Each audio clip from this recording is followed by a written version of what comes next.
In 2018, a single aerial survey over the northern lowlands of Guatemala produced a map that stopped archaeologists mid-sentence.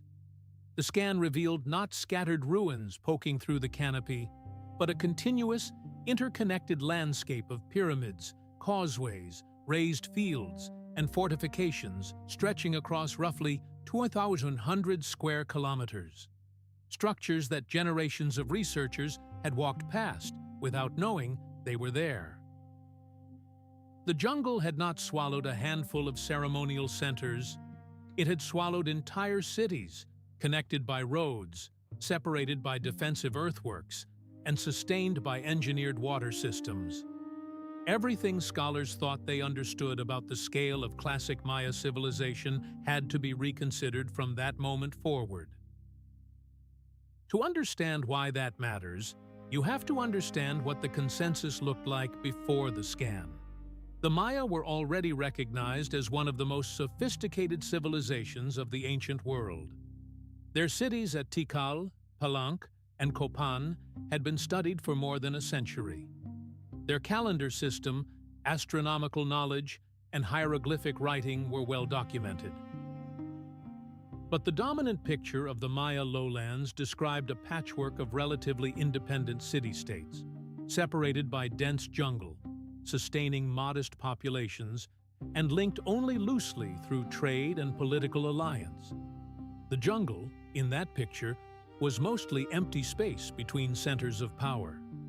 That assumption shaped every population estimate, every agricultural model, and every interpretation of how Maya society functioned at its height during the Classic period, roughly the first millennium of the Common Era. The problem was practical and stubborn. The Petén Basin in northern Guatemala is covered by one of the densest tropical forest canopies in the Western Hemisphere. Traditional ground survey is slow, dangerous, and limited in what it can reveal beneath the vegetation. Aerial photography from planes or satellites is almost useless when the forest closes over a ruin completely. Archaeologists working in the region for decades understood that their maps were incomplete. They knew that the jungle concealed more than it revealed. But there was no reliable technology to see through the canopy at scale without clearing it. And clearing it would destroy the very context that makes archaeological sites meaningful. The constraint was not a lack of interest or effort. It was a physical barrier that no existing tool had been able to crack. The first serious attempts to apply aerial sensing to Maya archaeology used radar-based systems in the 1980s and produced results that were intriguing but inconclusive. The resolution was insufficient to distinguish architectural features from natural terrain variation with confidence. Researchers could detect broad topographic anomalies, but could not reliably identify the edges of a pyramid or the line of a raised causeway. The data required so much interpretive work that the results remained contested. What was needed was a system that could register not just the general shape of the landscape, but the specific geometry of human construction, at high resolution, across enormous areas, and through a forest canopy that blocked visible light entirely. That system arrived in the form of airborne LiDAR, which stands for Light Detection and Ranging. A LiDAR instrument mounted beneath a low-flying aircraft fires hundreds of thousands of laser pulses per second toward the ground. Most of those pulses hit leaves, branches, and the upper canopy, and bounce back almost immediately. But a small fraction of them pass through gaps in the vegetation and reach the actual ground surface before returning to the sensor. By recording the precise time each pulse takes to return and knowing the exact position and orientation of the aircraft at the moment of each shot, the system can build a three-dimensional point cloud of the terrain below. When researchers filter out the returns from vegetation and retain only the ground-level returns, what remains is a detailed elevation map of the bare earth beneath the forest, as if the jungle had been mathematically removed. The PACUNAM LiDAR initiative, a collaboration of researchers working across Guatemala under the PACUNAM Cultural Heritage Foundation, carried out the 2018 survey that produced the landmark results. Flying over the Petén lowlands and adjacent regions, the survey covered an area that no single ground expedition could have mapped in decades. When the processed data was published, it described not hundreds, but thousands of previously unrecorded structures. Among them were reservoirs, terraced agricultural fields on hillsides, drainage canals, and an extensive network of elevated roads called sakbiob that connected settlements across the landscape.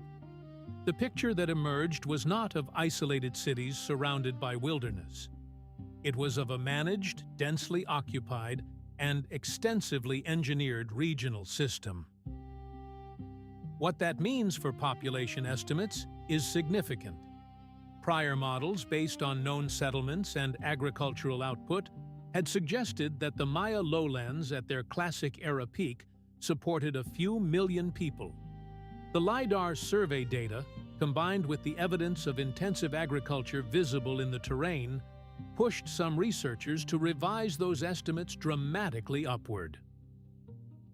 The terraced hillsides and raised field systems, newly visible in the scan, indicated that the Maya were cultivating land previously assumed to be too steep, too wet, or too remote to be productive. A civilization capable of feeding a larger population than previously estimated was also a civilization that required more complex logistics, more labor organization, and more political coordination than the older models had allowed for. That revision comes with an important qualification. LiDAR reveals the shapes of things. It does not by itself tell you when they were built, who built them, how they were used, or whether every structure visible in the data was occupied at the same time. A survey showing thousands of structures across a landscape does not automatically mean those structures were all simultaneously inhabited. Researchers working with the PACUNAM data have been careful to note that ground truthing, meaning physical excavation and dating of the structures identified in the scan, is essential before any specific claim about population or chronology can be treated as established. The LiDAR data generates hypotheses and prioritizes excavation targets. It does not replace fieldwork. There is also a layer of historical complexity that the technology does not resolve. The Maya lowlands experienced a pattern of decline and abandonment during the Terminal Classic period, roughly between 800 and 1000 AD. By 1000 AD, most of the major Classic-era cities in the Petén Basin had been abandoned. The reasons for that collapse remain actively debated among researchers, and LiDAR does not settle that debate. What the technology can do is reveal the full scale of what was there before the abandonment, making the question of what caused its end even more pressing. A civilization that built and maintained the kind of interconnected engineered landscape now visible in the scan did not simply fail from small-scale stress. Whatever ended, it operated at a scale commensurate with what was lost. The Spanish conquest, when it arrived in the 16th century, encountered a Maya world already transformed by centuries of post-classic change. Pedro de Alvarado reached the highlands of what is now Guatemala in 1525, moving through populations that were culturally and politically distinct from the lowland classic civilization, whose ruins lay buried in the Petén. The LiDAR record of the classic-era lowland system and the historical record of the conquest are separated by centuries of complex history. Connecting them requires care and evidence, not a straight narrative line. Today, the PACUNAM survey data is being used to prioritize and guide fieldwork across northern Guatemala. Sites identified from the air are being investigated on the ground, and the results are progressively filling in the details that the elevation data alone cannot supply. The process is slow by necessity, and the full picture will take years to assemble.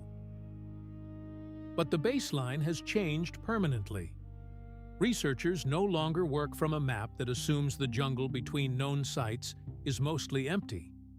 They work from a map that assumes the jungle is full of things not yet understood, and they have a tool precise enough to tell them where to look.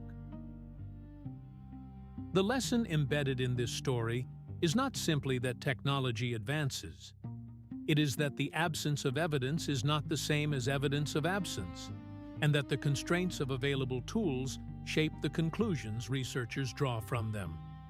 For more than a century, the empty jungle model of the Maya lowlands was not a failure of imagination. It was a reasonable inference from the data that could be collected. When the tool changed, the data changed, and the inference had to change with it. What the jungle was hiding was not a secret the ancient Maya kept. It was a limit that belonged entirely to the observers and to the instruments they had not yet built. Visual reconstructions are illustrative. Facts and interpretations are based on the sources listed in the description.